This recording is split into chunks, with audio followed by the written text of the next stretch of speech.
അകത്തുണ്ട്, വിളിക്കാം. ആരാത്? ഇത് വേറൊരുത്തിയാ.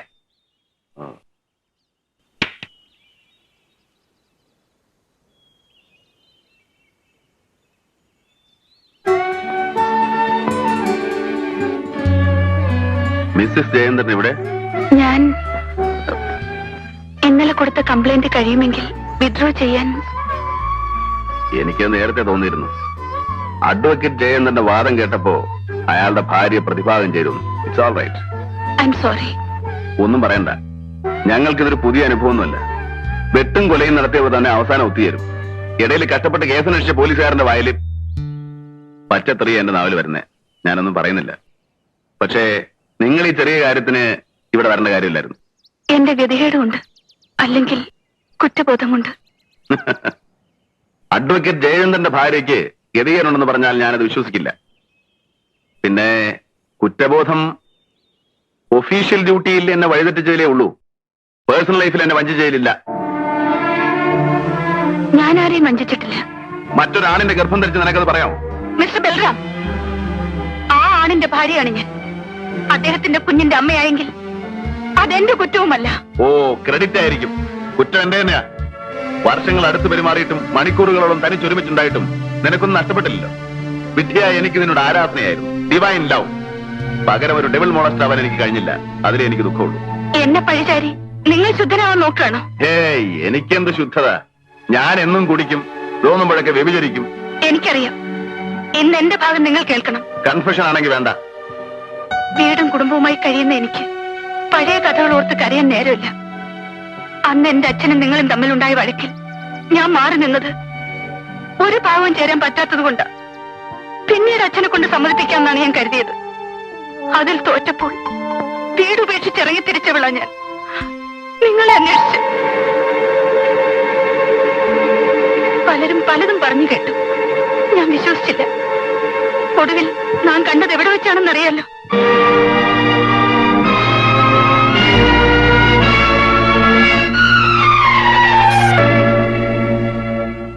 ഒരു കൊലയാളിയാണ് നിങ്ങളെന്ന് അറിഞ്ഞിട്ടും എനിക്ക് നിങ്ങളോടുള്ള സ്നേഹം കുറഞ്ഞില്ല. എന്നാൽ അന്ന് ആ വ്യഭിചാരശാലയിൽ വെച്ച് നിങ്ങളെ ആ പെണ്ണിനോടൊപ്പം കണ്ടപ്പോൾ എന്റെ കുറ്റപ്പെടുത്തുന്നില്ല ആരെയും. It's my faith.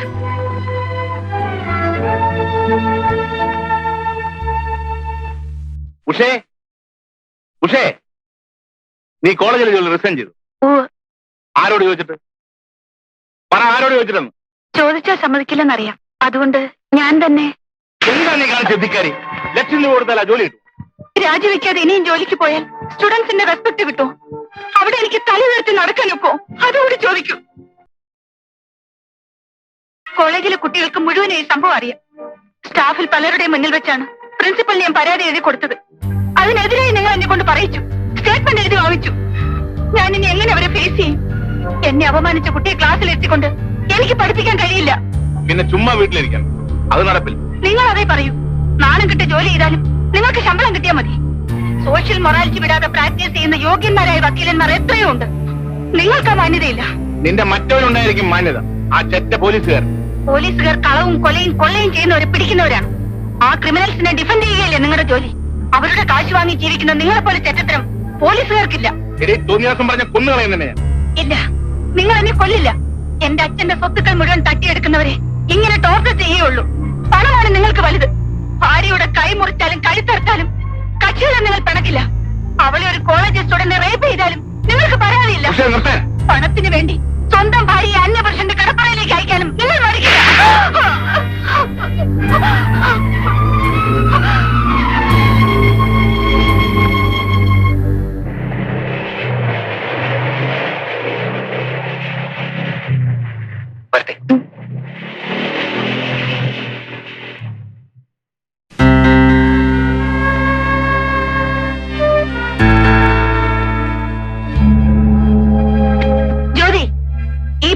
നിന്റെ കൂട്ടുകെട്ട് എനിക്ക് ഇഷ്ടമല്ല. എന്താ ബെന്നിക്ക് കുഴപ്പം? ഇതുപോലെ ബൈക്കിൽ കൊണ്ടു നടന്ന അവനെ ഉണ്ണ നമ്പൂതിരെ ചീത്തയാക്കിയത്. പാലക്കാട്ട് പഠിക്കാൻ പോയി, ഒരുമിച്ച് ഹോസ്റ്റലിൽ താമസിച്ചു. ഒടുവിൽ പെട്ടപ്പോൾ കൂട്ടുകാരന് കുരുതി കൊടുത്തിട്ട് ഇവൻ മാത്രം രക്ഷപ്പെട്ടു. അപ്പ അപ്പന്റെ പണത്തിന്റെ ഊക്കുണ്ട്. ബെന്നിക്ക് ഇപ്പൊ പോളിറ്റിക്സ് ഇല്ല, വിട്ടു. പോളിറ്റിക്സ് അല്ല ഞാൻ പറഞ്ഞു വന്നത്. പ്രായം തികഞ്ഞ പെണ്ണാണ് നീ. വല്ലതും സംഭവിച്ചാൽ ഞാൻ സഹിച്ചോളാം. എടീ, അതിനല്ല നിന്നെ ഞാൻ ഇവിടെ കൊണ്ടുവന്ന് താമസിപ്പിച്ചത്, പഠിപ്പിക്കുന്നത്. മേലിൽ ഇങ്ങനെ വല്ലതും കണ്ടാൽ അന്ന് നിന്നെ ഞാൻ നാട്ടിലയക്കും. അതാവും ചേച്ചിക്ക് സൗകര്യം എന്നെ ഒഴിവാക്കാൻ. എന്താണ് നീ പറഞ്ഞത്? ഫാദറിക്ക് പുറത്തു പോകാതെ ഫ്രണ്ട്സിനെ ഇങ്ങോട്ട് വരുത്താമല്ലോ. ഞാനില്ലെങ്കിൽ ജോബി.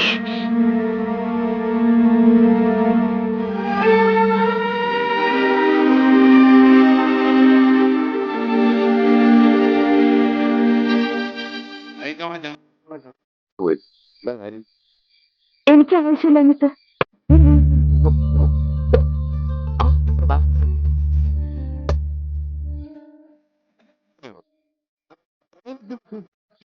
കൊടുക്കില്ല, പൊടിക്കുന്ന ബാബർക്ക് കാശ് കൊടുക്കില്ല, ബില്ല് കൊടുക്കില്ല, പിന്നെ ആൾ കൊടുക്കില്ല, ഓഫീസർക്ക് ബില്ല് കൊടുക്കില്ല. പക്ഷെ എനിക്ക് തരും. തന്നില്ലെങ്കിൽ ചോദിച്ചു വാങ്ങിക്കും. എനിക്ക് അങ്ങനെ സൗകര്യമൊന്നുമില്ല.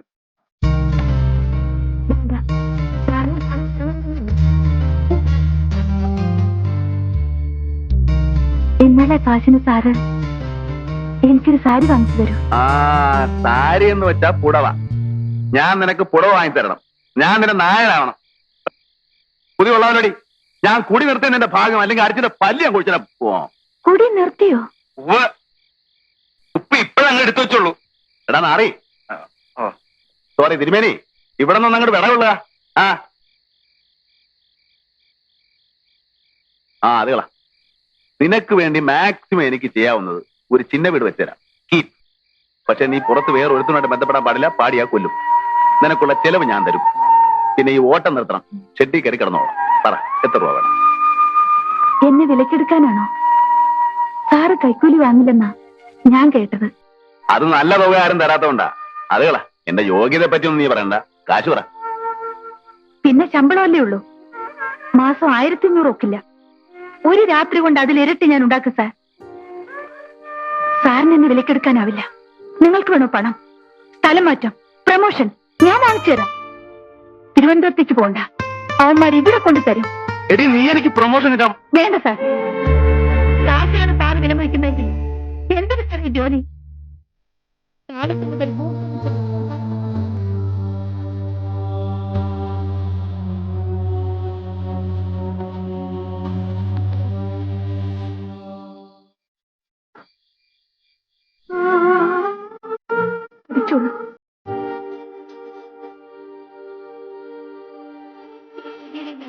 ചിലർക്കിഷ്ടം. തലവിടാനാണ് പലർക്കും കൊതി. പക്ഷെ അവരുള്ള എനിക്കറിയാം, കാര്യം കഴിയുന്നവരെ ഉള്ളൂ. സാറിനെ അടിക്കുന്നത് എനിക്കിഷ്ടം. എന്ന് വെച്ചാൽ നിനക്ക് എന്നോട് റൊമാൻസ് തോന്നുന്നുണ്ടല്ലേ? ഒരുത്തി പ്രേമിച്ച് മുടിച്ചതാണ് എന്നെ. അതിന്റെ ഹാങ് ഓവർ പോകാനാണ് നിന്നോട് വരാൻ പറഞ്ഞത്. നിനക്ക് മറ്റുള്ള സൂക്കളുണ്ടെങ്കിൽ ചവിട്ടി ഞാൻ പുറത്താക്കും. എനിക്കാരോടും റൊമാൻസും പ്രേമവും ഒന്നുമില്ല. സാറ് പറഞ്ഞ പോലെ പലർക്കും ശരീരം വിറ്റ് നടക്കുന്നവളല്ലേ. എങ്ങനെയുണ്ടാവും? ഒരാളെ മാത്രം മനസ്സിൽ ധ്യാനിക്കാൻ, അതേ ആളിന്റെ സ്വന്തം അവൻ മോഹിക്കാനേ പറ്റും. നടക്കില്ല സാർ, ഇല്ല സാർ. പുറമേ ക്രൂരനാണെങ്കിലും അയാളുടെ ഉള്ളിന്റെ അലിവ് ഞാൻ അന്ന് മനസ്സിലാക്കി. എന്നോട് മനുഷ്യന്റെ നിന്റെ വീട് എവിടാ? കോഴിക്കോട് അടുത്ത് മുക്കം. വണ്ടിക്കൂലി കഴിച്ച് ബാക്കി ചില്ലറ ചെലവ് കാണും. ഇനി നിന്നെ സിറ്റി കണ്ടുവരുമോ?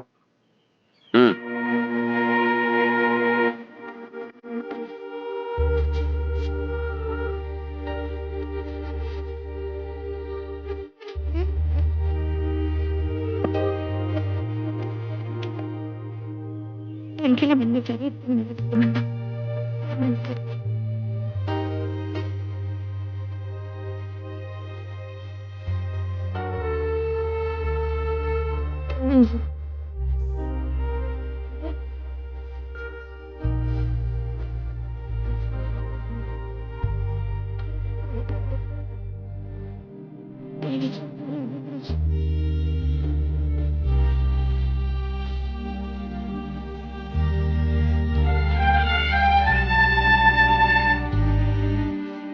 ചേച്ചി ഇപ്പൊ വരും.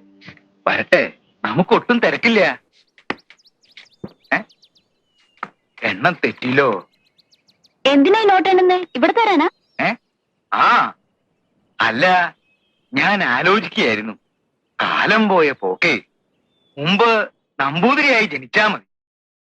ഊണായാലും ഇഷയായാലും ഒരു മുട്ടുമില്ലാതെ നടക്കും. അന്നുള്ളവർക്ക് സന്ധ്യയാവുമ്പോ പാനീസും കത്തിച്ച് ഇറങ്ങേ വേണ്ടു. കോവിലകത്തെ തമ്പുരാട്ടികൾക്ക് കുത്തിരിപ്പ്, നാട് നീള സംബന്ധം, രാവും പകലും ഇരിക്കപ്പുറതയില്ലാത്ത അഭ്യാസം തന്നെ. കുട്ടി പറഞ്ഞാ വിശ്വസിക്കില്ല, എനിക്ക് ഇതുവരെ ഒന്നും തരായിട്ടില്ല. എന്താ നിങ്ങൾ പറയുന്നേ?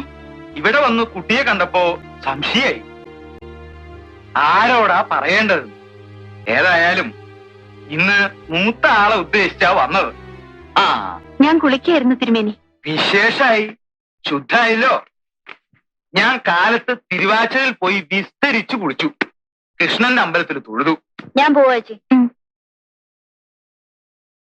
സാറ അയച്ചാണോ തിരുമേനി? ഏയ്, ഞാൻ അങ്ങനെ കാപ്പി എടുക്കട്ടെ? അതൊക്കെ കഴിഞ്ഞിട്ട് മതി, നന്ന ക്ഷീണുണ്ടാവൂലോ. ഓ എന്ത് കഴിയാൻ?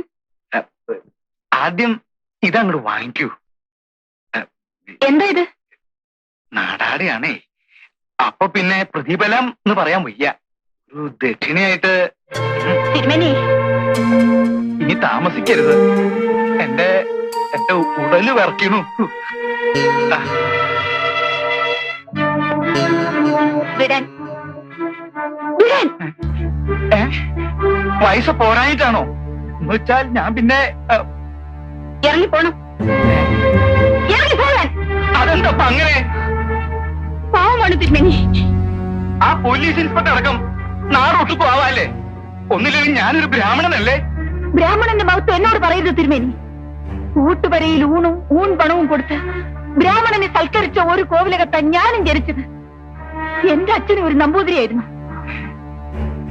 നേമടിയും മാലിക്കാനും പോയി. നാലുകെട്ടിൽ പട്ടിണിയായപ്പോൾ എന്റെ അമ്മയുടെ സംബന്ധക്കാരനും പോയി, എന്റെ 7ാം വയസ്സിൽ. പിന്നീട് ഞാൻ എന്റെ അച്ഛൻ തിരുമേനിയെ കണ്ടിട്ടില്ല. എടവണ്ണ പാലൂര് മനയ്ക്കൽ കിടന്ന് ഈടെ അങ്ങേര് നരകിച്ച് ചത്തെന്ന് ഞാൻ കേട്ടു. എന്റെ ഇല്ലത്തോ? അപ്പൊ കുട്ടി കുറ്റല്ല, നാട് നീളെ സംബന്ധമായിട്ട് നടന്ന നിങ്ങളുടെ കാരണവന്മാർക്ക് എവിടെയൊക്കെ കുട്ടികളുണ്ടായെന്ന് അറിയൂ. സ്വന്തം മക്കളെ പോലും അവർ വ്യഭിചരിച്ചു കാണില്ല തിരുമേനി. എന്റെ ഈശ്വര, ശിവ ശിവ. വെറുതെ അല്ല, കുടുംബത്തോടെ മുടിഞ്ഞു പോയത്. കുട്ടി എന്നോട് ക്ഷമിക്കൂ, ഞാൻ അറിയാതെ. എനിക്കറിയാം തിരുമേനി, സ്വജാതിയിൽ എന്റെ അച്ഛന് പിറന്ന 6 പെൺമക്കൾ ആ മനയിൽ ഇപ്പോഴും ഉണ്ടെന്ന്. മൂത്ത് നരച്ച് പട്ടിണി കിടന്ന് നരകിക്കുന്ന അവർക്കൊണ്ടേ കൊടുക്കൂ ഈ കാശ്.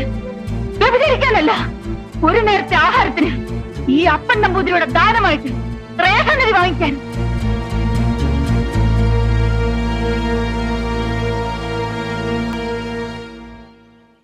ഇതിൽ പറയുന്ന കോഡ്ലെസ് ഫോണിന് 3000 രൂപ വില വരും. തരാം. എന്നാലും വേണമല്ലേ?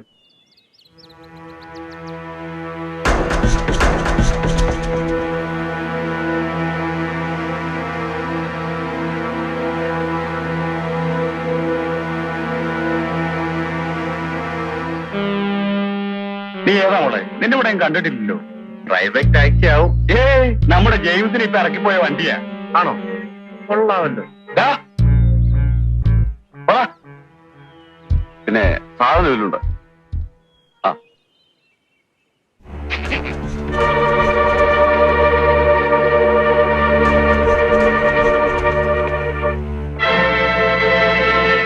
എന്താ ഇത്ര താമസിച്ചത്?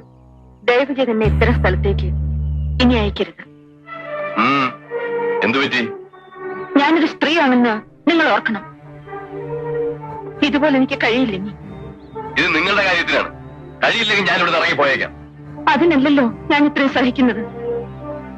ഇറച്ചിയും മീനും വെക്കുന്ന ഈ വീട്ടിൽ നിന്ന് എന്റെ അച്ഛൻ ജലപാനം തൊടാറില്ല. ഇന്നേക്ക് 2ആയി മുഴുപട്ടിണി. എന്റെ അനിയനെ ഓർത്ത എല്ലാം സഹിക്കുന്നത്.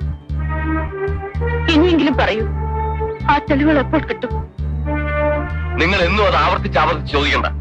ഞാൻ പറഞ്ഞില്ലേ, അത് മംഗലാപുരത്തുള്ള ഒരു സുഹൃത്തിനെ ഏൽപ്പിച്ചിരിക്കുക. അവനോട് എത്തും. നിങ്ങൾ വെക്കളൂ.